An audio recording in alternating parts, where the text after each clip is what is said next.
তার স্ত্রীকে নিয়ে সে গ্রামের বাইরে গিয়ে একটা বৃক্ষের নিচে পাতার উপরে ঘর করে বাস করতে লাগলো।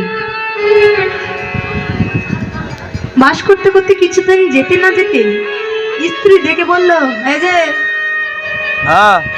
তোমাকে বিবাহ করেছি, আমি অত সুখ সামঞ্জস্য ছেড়ে দিয়ে এসেছি, তার মনে হয় মানে যেভাবে ছিল সেভাবে থাকবে। স্বামীকে ডেকে বলছে, আগো আমি তোমার কাছে তোমাকে ভালোবেসে এখানে এসেছি, ওই সুখ সামঞ্জস্য ছেড়ে তোমার কাছে ভিখারির বেশে থাকতে আসিনি আমি। বলছে আমি কি করব তাহলে, উপায়?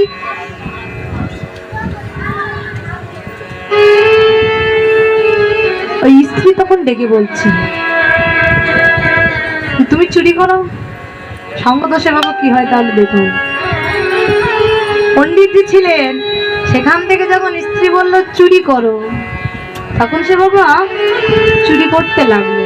আস্তে আস্তে ছোট চুরি করে, ছোট ছোট করতে করতে একটা করে বড় চুরি করতে করতে তার কিছুদিন যেতে না যেতেই আর আস্তে আস্তে জন্ম নিল 9টি সন্তান, 9টি পুত্র সন্তান জন্ম নিল।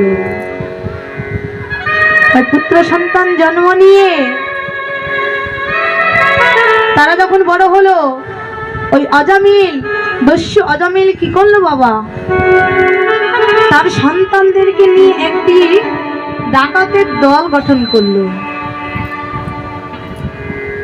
যখন ডাকাতের দল গঠন করলো, তারা বড় একটি ডাকাতের দল হলো, বড় লোক হয়ে গেল। পাশে যেগুলো গ্রাম, তারা রাত্রিবেলা ওই ডাকাতের ভয়ে, অজামিল দস্যুর ভয়ে কেউ বাইরে বেরোতে পারত না। আর যখন ছোট সন্তানরা ঘুমাতো না, তখন থেকে বলতো ওই যে অজামিল দস্যু আসছে।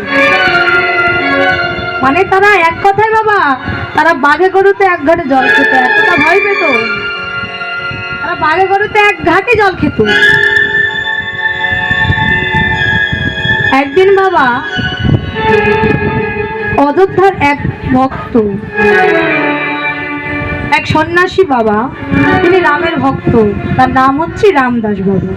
তো সেই রামদাস বাবা কি করেছে বাবা, সে মনে মনে ভাবনা করছে যে আমার যত শিষ্য সামন্ত আছে সকলকে নিয়ে আমি বৃন্দাবন ভ্রমণ করে আসবো।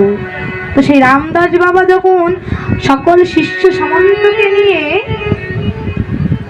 পথ চলেছে, হেঁটে হেঁটে কিন্তু বাবা